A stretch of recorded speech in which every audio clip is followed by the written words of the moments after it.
Little Jordan, would you like to read a bedtime story? Does it have pictures in it? Well... And thus little Jordan remained silent, plagued by nightmares for the rest of his life.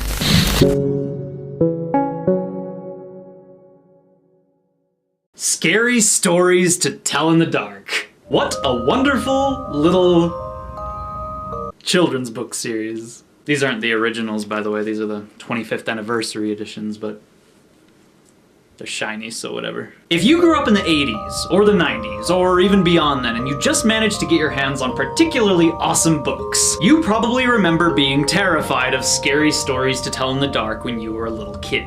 Compiled and collected by folklore-loving children's author Alvin Schwartz, the original Scary Stories was a collection of myths, American folklore, and creepy urban legends for kids to scare the living hell out of themselves with. Now, the stories themselves weren't written very well. In fact, they were actually written really badly. There was a haunted house where every night a bloody head fell down the chimney. That's literally one of the beginnings of the stories. Pulitzer Prize worthy. However, despite not being written very well, everyone remembers these books. And why? The illustrations. Scary Stories to Tell in the Dark had the most child-scarring, gory, and disgusting drawings ever. This was for kids, and to this day, I seldom find art this grim. It's just something about the way it's drawn. Hanging off just about everything, there are gooey, slimy, black, stringy slimes. There's a horrifically shocking face on every other page that'll stick with you for years after seeing it. And most importantly, there's this really strong sense of dread and surreality that's absorbing. I mean, this is good art, and you're not likely to find any other kid's book that looks like it. I don't know what the hell's going on in this one, but I think it would sound something like... They were originally illustrated by Stephen Gammell, who's actually a well-known and beloved children's book illustrator who does colorful things like Song and Dance Man. It's cute and colorful and looks absolutely nothing like this shit. There were 3 of these books: Scary Stories to Tell in the Dark, More Scary Stories to Tell in the Dark, and Scary Stories 3, More Tales to Chill Your Bones. I think these books actually say something about kids because kids loved these. At least back when I was a kid. I remember the school library. We had tons of copies of these and they were always all checked out because this is what kids wanted. They always wanted this book. These books, all 3 of them. I think kids just really like to be scared. These drawings gave me nightmares. I'm sure they gave everyone nightmares. And it's funny because despite how much every kid loved these, they were always challenged. Scary Stories to Tell in the Dark was actually the most challenged book of the 90s. Parents hated it. They were always writing in angry letters and trying to get it banned, trying to get the pictures changed, complaining about how gory and repulsive it was. And really, I don't think I can blame them, because what the f is that? But regardless, despite what the parents thought, we still loved them. The kids still loved them. Teenagers still loved them. People love them to this day. But sadly, guess what happened? They changed the art. Yeah, in the new copies of Scary Stories to Tell in the Dark, the art is done by Brett Hellquist, the guy who did the drawings for A Series of Unfortunate Events. Now, Brett Hellquist is a good illustrator. I think his work is really cool, and I loved A Series of Unfortunate Events. I loved the drawings, I loved the stories, I grew up with those too.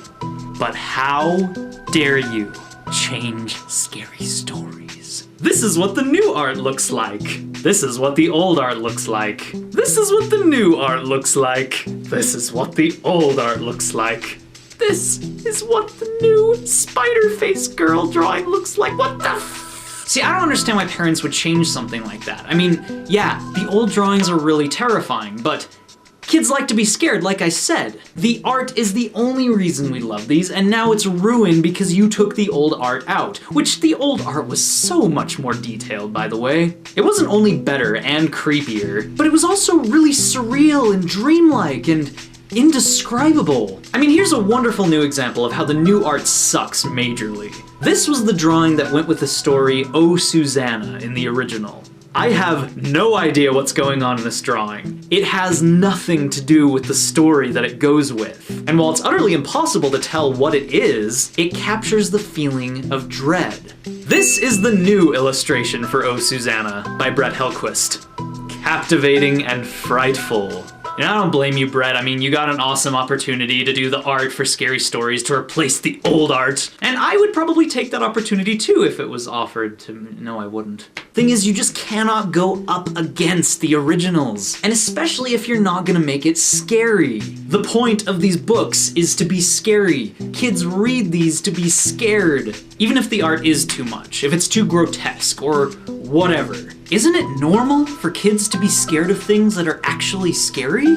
Fear is a normal emotion. We experience fear. Kids experience every emotion. And you know what? Kids aren't that stupid. I think children are smarter than most people give them credit for.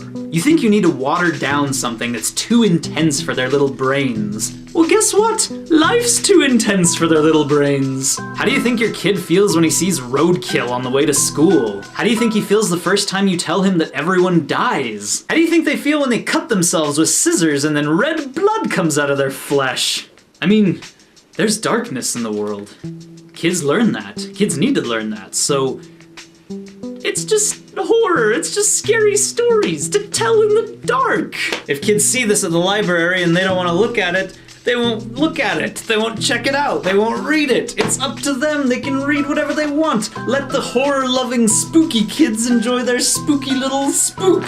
Like, why do you think, like, Roald Dahl, for instance, got popular as a children's book author? Why do you think stories like Charlie and the Chocolate Factory, or Matilda, or the BFG, or Fantastic Mr. Fox got popular? It's because Roald Dahl knew that kids loved to get scared. Scary things happen in those stories, and that's why kids loved them. It's frightening when Miss Trunchbull locks Matilda up in the chokey. It's frightening when the kids in Willy Wonka almost drown in the chocolate river and horrible things happen because they weren't listening. The suspense is terrible. He's gonna go this time. I hope it'll last. Go on, boy. But oh well, I guess there's that new Guillermo del Toro film adaptation of Scary Stories to Tell in the Dark.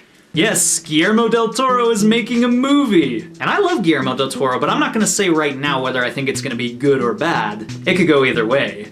But no matter what they do, whether they make a bad movie, a good movie, ruin the art, print new versions of the books, we'll never forget what we originally grew up with and what was originally so unique. Spookity, spookle, spook. The slithery D. The slithery D. The slithery D. He came out of the sea.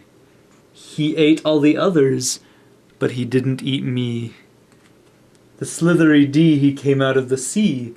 He ate all the others, but he didn't eat. That's what it says to do, slurp. That's the end. You slurp, and that's the end.